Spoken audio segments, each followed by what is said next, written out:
사도신경으로 우리의 믿음을 고백하겠습니다.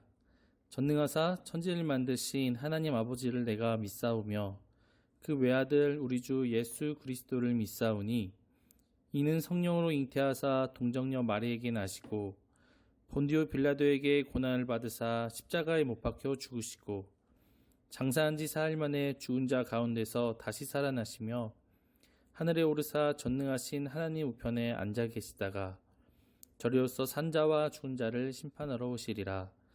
성령을 믿사오며 거룩한 공회와 성도와 서로 교통하는 것과 죄를 사하여 주시는 것과 몸이 다시 사는 것과 영원히 사는 것을 믿사옵나이다. 아멘. 우리 시간 우리의 반석 되시는 주님께 감사와 영광의 찬양 올려드리시겠습니다.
아멘. 주님 같은 반석은 없으십니다. 아멘. 우리 반석 되신 예수님, 그 반석 되신 예수님의 손을 혹시 우리 친구들이 막 놓고 살고 있지는 않습니까? 너무 쉽게 그 예수님의 손을 놓아버리진 않았습니까? 이 시간 그 예수님 앞에 나아갈 때, 우리의 반석 앞에 나아갈 때에 우리가 다시 한번 이런 갈망하는 마음으로 나아갔으면 좋겠습니다. 예수님, 이 손 붙잡아 주시옵소서. 예수님을 갈망합니다. 다시 한번 예수님과 함께하는 삶을 살아가길 원합니다. 편안함, 즐거움, 예수님보다 먼저 된 것 다 내려놓고 예수님의 손을 붙잡기를 갈망하오니 예수님, 이 손을 붙잡아 주시옵소서. 이 소망하는 마음을 주님 앞에 올려드리며 나아갑니다.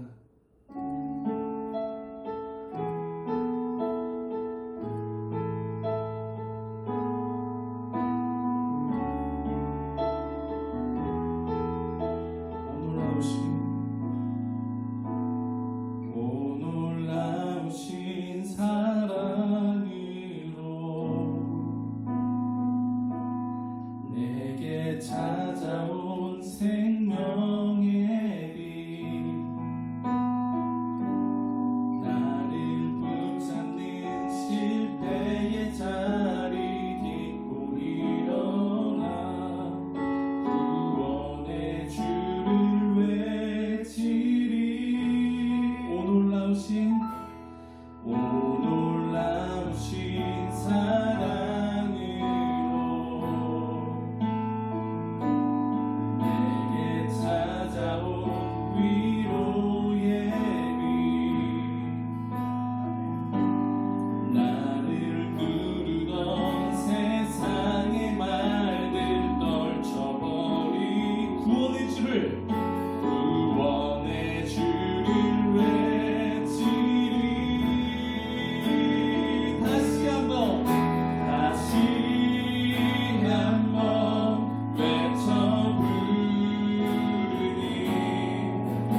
예수여 나를 돌아보소서. 어둠 속에서도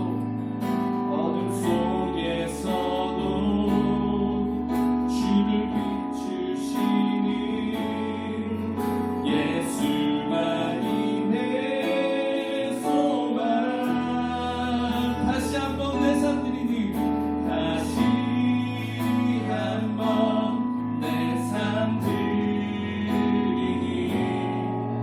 예수가 내 손 잡아주시니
살아계신 하나님 아버지 감사드립니다. 한 주 동안 저희들을 지켜주시고 또 예배드릴 수 있도록 해주셔서 감사드립니다. 코로나로 힘들어하는 나라와 교회들이 많은 가운데 주님의 능력과 사랑을 더 깊이 깨달을 수 있는 시간들이 되게 도와주세요. 코로나가 빨리 끝나서 모든 사람들이 교회에 나와 다 같이 예배드릴 수 있도록 도와주세요. 또 코로나로 수고하시는 의료진분들도 주님께서 지켜주셔서 건강을 잃지 않도록 도와주세요. 예전처럼 교회에 나와 드렸던 예배가 그랬습니다. 마음껏 찬양하고 말씀 들었던 그때의 은혜를 잊지 않고 9월부터 드려지는 현장 예배도 많이 나올 수 있도록 도와주세요. 비록 영상 예배지만 전도사님이 말씀 잘 듣고 깨닫는 시간 될 수 있도록 도와주세요. 예수님의 이름으로 기도드렸습니다. 아멘. 다니엘서 1장 1절부터 9절까지 말씀입니다. 유다 왕 여호와김이 다스린 지 3년이 되는 해에 바벨론 왕 느부갓네살이 예루살렘에 이르러 성을 에워쌌더니 주께서 유다 왕 여호와김과 하나님의 전 그릇 얼마를 그의 손에 넘기심에 그가 그것을 가지고 신할 땅 자기 신들의 신전에 가져다가 그 신들의 보물 창고에 두었더라. 왕이 황관장 아스푸나스에게 말하여 이스라엘 자손 중에서 왕족과 귀족 몇 사람 곧 흠이 없고 용모가 아름다우며 모든 지혜가 통찰하며 지식에 통달하며 학문에 익숙하여 왕궁에 설 만한 소년을 데려오게 하였고 그들에게 갈대아 사람의 학문과 언어를 가르치게 하였고 또 왕이 지정하여 그들에게 왕의 음식과 그가 마시는 포도주에서 날마다 쓸 것을 주어 3년을 기르게 하였으니 그 후에 그들은 왕 앞에 서게 될 것이더라. 그들 가운데는 유다 자손 곧 다니엘과 하냐냐와 미사엘과 아사랴가 있었더니 황관장이 그들의 이름을 고쳐 다니엘은 벨드사살이라 하고 하나냐는 사드락이라 하고 미사엘은 메삭이라 하고 아사랴는 아벳느고라 하였더라. 다니엘은 뜻을 정하여 왕의 음식과 그가 마시는 포도주로 자기를 더럽히지 아니하리라 하고 자기를 더럽히지 아니하도록 황관장에게 고하니 하나님이 다니엘로 하여금 황관장에게 은혜와 긍휼을 얻게 하신지라. 아멘. 소루. 자, 우리 중고등 친구들 반갑습니다. 우리 친구들 한 주 동안 잘 지냈죠? 이번 주 계속 비가 많이 와서 전국에 물난리가 난 상태예요. 너무 꿉꿉하고 그래서 참 덥기도 많이 덥고 불쾌지수가 많이 높은데 우리 친구들 항상 건강 유의하고 그럼에도 불구하고 우리가 마땅히 해야 될 바 공부와 또 우리 신앙을 놓치지 않는 우리 중고등부 친구들 되기를 간절히 소망합니다. 많은 친구들이 또 방학을 앞두고 있는 것 같아요. 방학을 한 친구들도 있고 안 한 친구들도 있는 것 같은데 우리 이제 곧 현장 예배도 오픈을 하니까 우리 현장 예배가 올 때까지 우리 각자의 신앙을 좀 잘 지키고 또 우리 영상 예배를 드리면서 또 우리 현장 예배 올 수 있는 친구들은 우리 현장 예배 같이 오면서 같이 은혜를 나눌 수 있으면 참 좋겠습니다. 자, 오늘은 우리 친구들과 다니엘서 말씀을 가지고 함께 은혜를 나눠보기를 소망합니다. 우리나라의 역사에서도 보면 참 어두웠던 시절이 있던 것 같아요. 우리 조상들이 참 힘든 일을 겪고 고난을 당하고 우리 민족에 있어서 정말 씻을 수 없는 치욕의 시간들이 있었던 것 같습니다. 그때가 언제죠? 바로 우리가 잘 알고 있는 일제강점기 시기입니다. 우리 1900년도 초에 일본이 우리나라를 강제로 점령하기 시작하면서 우리나라 민족들, 우리나라 조상들을 참 못살게 많이 굴었어요. 억압도 많이 당하고 괴롭힘도 많이 당하고 우리의 모든 문화를 다 말살시키려고 하는 이 민족 말살 정책도 펼쳤다는 것을 우리가 알고 있습니다. 우리나라에서도 이렇게 암흑기가 있었듯이 이 성경에 나오는 이스라엘 백성들에게도 정말 어둡고 힘들고 참 추웠던 암흑기가 있었습니다. 그때가 언제냐면 이스라엘 나라가 완전히 망했을 때가 있었어요. 그때가 바로 바벨론 포로기라는 시기입니다. 바벨론이라는 나라에 침공을 받아서 이스라엘 나라가 완전히 망하게 돼요. 그 망한 것뿐만이 아니라 바벨론의 통치를 받으면서 이 이스라엘에 살던 많은 사람들이 바벨론 나라의 포로로 이렇게 끌려가고 맙니다. 여러분, 포로의 신세가 어땠겠어요? 가서 더 잘 먹고 잘 살았겠습니까? 가서 뭐 더 좋은 옷 입고 좋은 문화를 즐기며 살았을까요? 그렇지 않았다는 거죠. 너무나 힘든 포로의 시기를 살았다는 거예요. 이 끌려간 포로 중에 한 명이 바로 다니엘이었어요. 그리고 다니엘과 세 친구가 이 포로 중에 끌려간 사람들이었어요.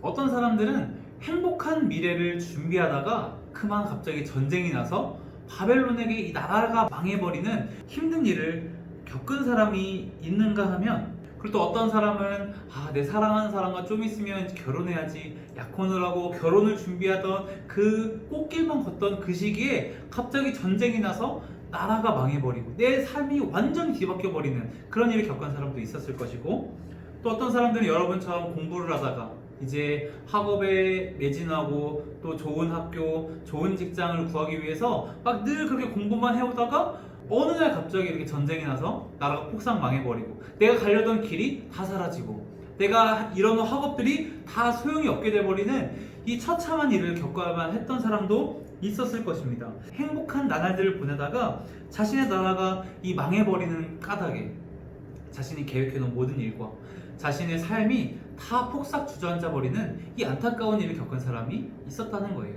바로 오늘 다니엘이 그런 일을 겪었어요. 다니엘은 용모가 훌륭한 사람이었어요. 그리고 학문이 뛰어난 사람이었어요. 성적이 좋았다는 얘기예요. 그리고 인기가 많았다는 뜻이겠죠. 용모가 아름답고 또 학문을 잘했다고 하니까. 근데 이런 다니엘이 바벨론으로 끌려가게 됩니다. 바벨론이 이스라엘 백성 중에서 포로로 데려간 사람들은 그냥 조금 변변치 않은 사람들을 데려가려고 했던 게 아니에요. 어떻게든 바벨론의 이득이 되기 위해서 공부 잘하는 사람 데려가고 도자기 잘 굽는 사람 데려가고 뭔가 능력이 뛰어난 사람들을 다 데려갔어요. 그래서 다니엘도 용모가 뛰어나고 학업이 뛰어났기 때문에 바벨론으로 끌려갔다는 거예요. 바벨론에 끌려가기 전에 용모가 아름답고 또 학문이 뛰어났던 다니엘은 아마 앞날이 창창했던 그런 청년 중에 한 명이었을 거예요. 아마 성경의 나이를 보니까 학자들이 짐작하기를 16살 정도 됐을 거다라고 기록하고 있습니다. 여러분 16살이면 몇 살입니까? 여러분 중3이에요. 중3 시절에 이 다니엘이, 앞날이 창창했던 다니엘이 바벨론의 포로로 끌려가게 됩니다. 내가 이제 열심히 공부해서 하나님을 위해 쓰임받아야겠다 그러면서 준비했던 이 다니엘이 이제는 바벨론을 위해 또 바벨론의 많은 이방신들, 우상들을 위해 쓰임받을 수밖에 없는 존재로 전락해버리게 되는 거예요. 4절에 이렇게 말씀하고 있습니다. 곧 흠이 없고 용모가 아름다우며 모든 지혜를 통찰하며 지식에 통달하며 학문에 익숙하여 왕궁에 설만한 소년을 데려오게 하였고, 그들을 포로로 끌고 갔는데 포로로 끌고 간 다음에 그들의 삶이 어떻게 변했을까요? 이렇게 이어서 말씀하고 있습니다. 그들에게 갈대아 사람, 그러니까 바벨론의 학문과 언어를 가르치게 하였고 라고 말하고 있습니다. 다니엘은 자신의 삶을 완전히 잃어버린 거예요. 그동안 이스라엘의 언어와 또 이스라엘의 학문과 이스라엘의 종교, 그러니까 하나님을 향한 그런 예배하는 방법들을 그동안 배우고 그것 자체가 이 다니엘의 삶이었는데, 바벨론으로 간 이후부터는 완전히 다른 삶을 살게 됐어요. 바벨론의 언어를 배우고 바벨론의 학문을 배우는데, 여러분 그 당시에 이방 나라의 문화들은 이방 나라의 종교, 이방의 우상신을 섬기는 것과 다를 바 없었어요. 우리나라가 일제강점기 때 일본에게 민족 말살 정책이라는 것을 당했어요. 여러분 그때 일본이 우리의 나라의 조상들에게 어떤 일을 행했죠? 한국어를 없애고 그리고 한국 문화를 없애고 한국의 이름조차 다 바꿔버렸어요. 다 일본어로 다 바꿔버렸습니다. 그것이 창씨 개명이라고 하는 것이죠. 자신의 이름도 사라지고 자신의 민족성도 사라지고 자신의 가진 모든 삶의 배경이 싹 사라지게 되는 거예요. 지금 바벨론이 이 다니엘을 포함한 모든 이스라엘 포로들에게 이런 일을 행하고 있는 거예요.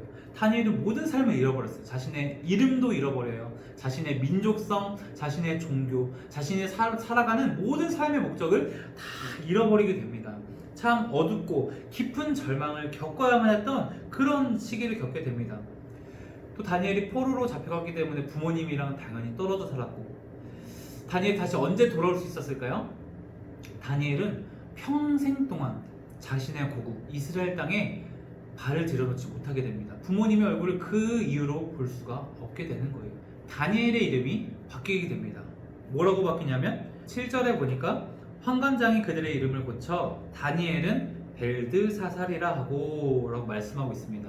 다니엘의 이름이 벨드사살이라는 이름으로 창씨 개명이 되는 거예요. 다니엘이라는 이름의 뜻은 뭐냐면 하나님께서 심판하신다는 뜻이에요. 이 다니엘의 이름의 중심에 누가 계세요? 하나님이 계십니다. 다니엘의 삶의 중심에 하나님이 있었어요. 그 부모님도 다니엘이 그렇게 살길 바라는 마음에서 다니엘이라는 마음, 이름, 그리고 하나님께서 심판하신다는 이름을 지어준 거예요. 그런데 바벨론을 오고 나서 창식의 병을 당하고 벨드사살이라는 이름으로 바뀌게 되는데, 이 벨드사살이라는 이름의 뜻은 벨이여 그의 생명을 지켜주소서라는 뜻이에요. 이 이름의 중심이 누구예요? 하나님이 아니라 벨이라는 이방의 우상으로 변하게 됩니다.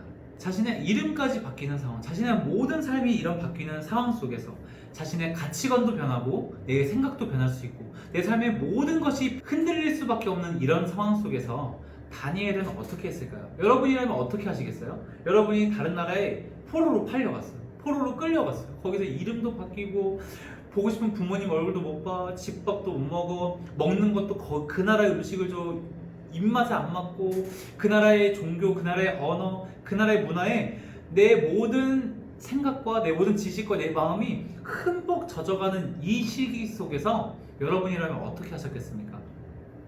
다니엘은 어떻게 했을까요?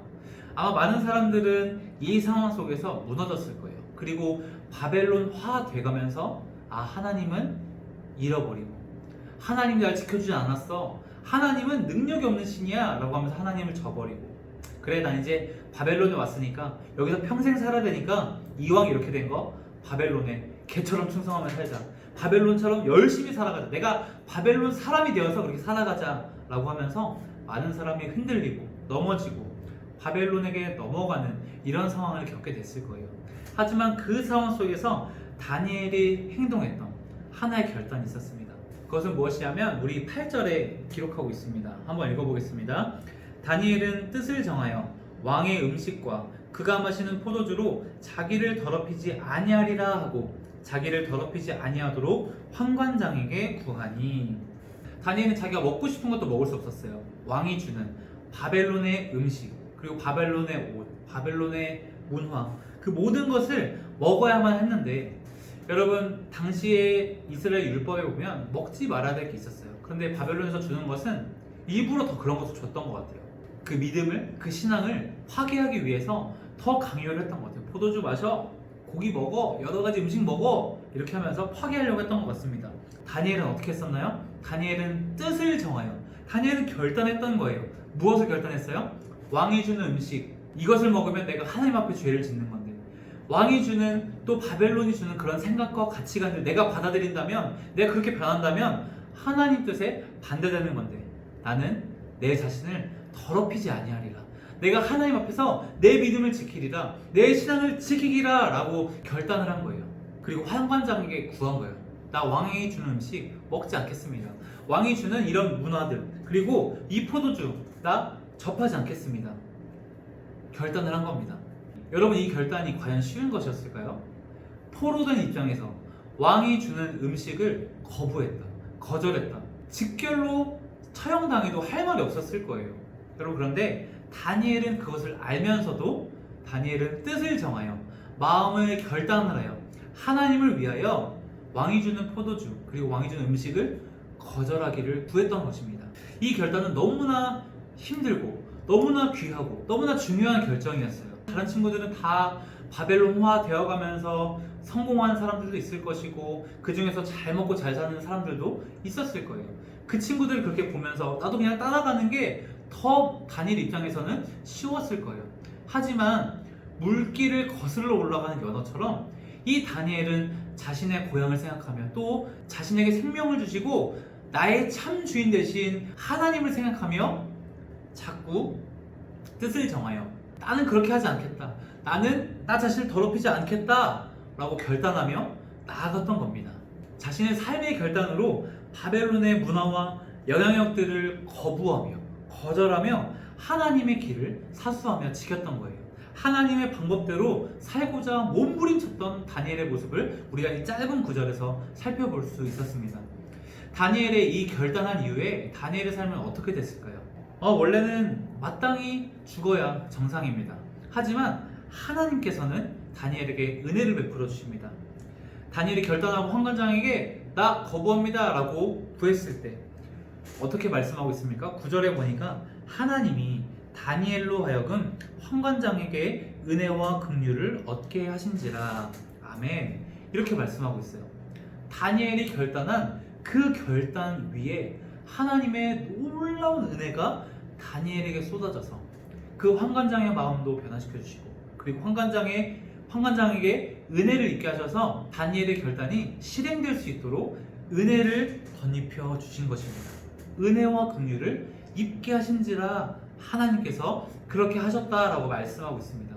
여러분, 다니엘의 작은 결단, 어떻게 보면 큰 결단이지만 이 다니엘의 결단 가운데 하나님께서 역사하실 때 다니엘의 삶에 놀라운 일이 일어났던 거예요. 여러분, 우리도 다니엘의 이 신앙을 생각하며 본받기를 소망합니다. 다니엘은 이 16살 중3이라는 이 어떻게 보면 어린 나이에 참으로 힘든 일을 겪었습니다. 하지만 자신의 신앙을 지키기 위해 하나님 앞에 결단했을 때 하나님께서는 다니엘의 삶을 지켜주셨고, 그리고 다니엘의 신앙을 지켜주셨습니다. 다니엘에서 뒷장에 가보면 다니엘이 음모에 빠져서 사자굴에 던져지는 이런 음모를 당하게 됩니다. 그 이유가 무엇이냐면 다니엘은 하루에 3번 창문을 열고 하나님 앞에 기도하는 시간을 가져요. 여러분, 이 버릇이 이때부터 있었던 거예요. 다니엘의 이 신앙적인 습관과 다니엘의 믿음이 이 16살 때부터 사자굴에 던져지기 전까지 굳이 창문을 열고 기도하는 그 습관과 그 신앙이 있었던 겁니다. 성서학자들은 그때 사자굴에 던져질 때 다니엘이 나라의 총리가 되고 나라의 높은 사람, 바벨론의 높은 사람이 됐을 텐데, 성서학자들이 추정하는 이 다니엘의 나이는 82세입니다. 그러니까 16살의 이 다니엘의 결단, 그리고 82세에 사자굴에 던져지기까지 신앙을 지켰던 이 다니엘의 믿음이 계속 유지가 됐던 거예요. 3살 버릇 8까지 간다는 말이 있습니다. 하지만 저는 이렇게 이야기하고 싶어요. 3살 신앙 8까지 간다. 여러분, 청소년 때의 신앙이 얼마나 중요한지 몰라요. 여러분, 지금 코로나 때문에 많은 사람들이 영적인 침체를 겪고 있어요. 영적인 신앙적인 침체를 겪고 있습니다. 교회도 못 가니까 내 신앙이 떨어지는 것 같아. 근데 어쩔 수 없지 이 상황이 이런 걸 어떡해? 라고 하면서 어떻게 보면 자기의 합리화를 하면서 자신의 신앙이 떨어지는 것을, 그리고 하나님과 멀어지는 것을 당연시 여기고 있습니다. 하지만 여러분, 다니엘을 보세요. 다니엘도 당연히 하나님과 멀어질 수밖에 없는, 자신의 이름도 바뀌고 그리고 자신의 모든 신앙이 떨어질 수밖에 없고 아예 말살될 수밖에 없는 이런 상황 속에서 다니엘은 결단했어요. 뜻을 정했어요. 내가 내 자신을 더럽히지 아니하겠노라. 나는 하나님을 향한 신앙을 지키겠노라 하고 결단했습니다. 그리고 결단했을 때 하나님께서 내버려 두셨습니까? 그렇지 않았다는 거예요. 하나님께서 긍휼과 은혜를 입게 하셔서 다니엘의 이 16살의 순수하고 이 귀하고 아름다운 신앙이 82세, 그리고 하나님 앞에 서는 그날까지 다니엘의 멋진 신앙을 유지할 수 있도록 도와주셨다 하는 말씀을 우리가 이 다니엘에서 이 짧은 구절을 통해서 우리가 발견할 수 있다는 사실을 여러분 기억하시기 바랍니다. 여러분, 코로나라는 지금 어려운 시기를 겪고 있죠. 여러분의 믿음 가운데 여러분이 지금 하나님과 멀어지고 하나님과 어색해지고 내가 이 성경 보고 있는 것이, 예배를 드리는 것이 어색할 정도로 여러분의 신앙이 무뎌지고 또 침체되어 있을 수 있습니다. 영적인 침체가 왔을 수도 있어요. 이제 영상 예배가 더 편해, 현장 예배 필요 없어 라고 하는 여러분의 영적인 침체가 왔을 수도 있습니다. 하지만 여러분, 다시 한번 뜻을 돌이키고 뜻을 세우고 뜻을 결단하여 하나님 앞에 나오시는 우리 중고등부 친구들 되기를 간절히 소망합니다. 여러분, 원래는 지금 여름 사역이 있을 시기예요. 우리가 여름 수련도 갔다 오고 우리의 신앙이 다시 한번 점프해서 업그레이드 되는 그런 시기인데, 우리 코로나 시기 때문에 여름 수련은 이루어지지 못하고 있습니다. 하지만 우리가 집에서 성경을 읽을 수 있는 시간은 더 많아지고, 우리의 삶 속에서 우리 예수님을 묵상하고 하나님의 말씀을 묵상하면서 살아갈 수 있는 시간은 더 많아졌다는 거예요. 우리가 다니엘과 같이 정말 지혜롭게 이 시기를 잘 극복해 나갈 수 있는 우리 중고등부 친구들 되기를 간절히 소망합니다. 여러분, 세상의 학문과 또 우리의 성공을 위해서 우리 준비하는 시간 너무나 필요하고 너무나 중요하지만, 우리에게 정말 바꿀 수 없고 우리 삶에서 빼놓을 수 없는 것은 하나님을 향한 우리의 신앙이라는 사실이에요. 우리가 하나님을 의지하고 하나님께 결단했을 때 우리의 그 작은 결단 위에 하나님께서 놀랍도록 은혜와 긍휼을 베풀어 주시는 것들을 마음껏 경험할 수 있는 우리 중고등부 친구들 되기를 간절히 소망합니다. 우리 그래서 중고등부가 다시 현장 예배를 오픈했을 때 여러분, 신앙 잃지 않고 또 우리 밝은 모습으로 다시 만날 수 있는 우리 모든 중고등부 친구들 되기를 간절히 소망합니다. 여러분, 다니엘과 같이 여러분 삶의 현장에서 신앙을 잘 지킬 수 있었으면 좋겠어요. 여러분의 가치관이 흔들리고 여러분의 믿음과 신앙이 흔들리고 있는 상황이지만 여러분 그 가운데 하나님을 향한 뜻은 흔들리지 않고 하나님을 향한 사랑과 하나님을 향한 믿음은 흔들리지 않고 우리 중심 가운데 잘 남아있어서 하나님을 기쁘시게 드리는 우리 저와 여러분 되시기를 간절히 소망합니다. 우리도 다니엘과 같이 3살 신앙 80까지 가는 우리 청소년 때의 신앙 그리고 이 뜨거웠던 하나님을 향한 열정과 사랑이 우리가 죽는 그날까지 우리가 꼬부랑 할머니가 되는 그날까지 그리고 우리가 주님 앞에 서는 그날까지 변하지 않고 더 뜨겁게 활발 타오르는 그런 믿음의 놀라운 신앙을 소유한 그리스도인들 되시기를 간절히 소망하고 축복합니다. 그 일들을 위해서 우리 목사님과 우리 전도사님 그리고 선생님들이 여러분을 위해 기도할게요. 여러분 삶의 자리에서 항상 기도하시고 공부하기 전에도 기도하고 또 성경도 읽을 수 있는 우리 중고등부 친구들 되기를 간절히 소망합니다. 이번 일주일도 다니엘과 같이 승리하는 또 우리의 신앙을 마땅히 지킬 수 있는 우리 중고등부 친구들 되기를 주님의 이름으로 축복합니다. 아멘. 목사님 기도하고 마치도록 하겠습니다. 살아계신 아버지 하나님 감사합니다. 우리에게 하나님을 믿는 믿음을 허락하시고 하루하루를 살아갈 수 있게 하시니 감사합니다. 하나님 우리의 삶에서는 하나님과 멀어지게 하는 많은 요소들이 있습니다. 죄의 유혹들이 있습니다. 그리고 세상의 가치관과 유혹들이 우리를 넘어뜨리려고 합니다. 하지만 우리의 세상의 그런 물결에 휩쓸리지 않고 오직 하나님을 향한 마음과 뜻을 세워서 우리가 하루하루 믿음으로 승리하며 살아갈 수 있는 우리 모든 중고등부 친구들 될 수 있도록 은혜를 베풀어 주시옵소서. 우리의 작은 결단 위에 하나님의 은혜와 긍휼을 입게 하시는 하나님의 놀라운 손길이 우리 중고등부 친구들의 삶에 늘 따라다닐 수 있도록 은혜를 베풀어 주시옵소서. 하나님 우리가 공부하는 가운데 있습니다. 학업을 하는 가운데 있습니다. 지혜 주시고 또 특별히 우리가 공부하는 목적을 알게 하셔서 하나님을 위해 살아갈 수 있는 또 하나님의 영광을 위해 살아갈 수 있는 우리 모든 중고등부가 될 수 있도록 은혜 위에 은혜를 베풀어 주시옵소서. 이 모든 영광 주님께 올려드리며 살아계신 예수님의 이름으로 기도드립니다. 아멘.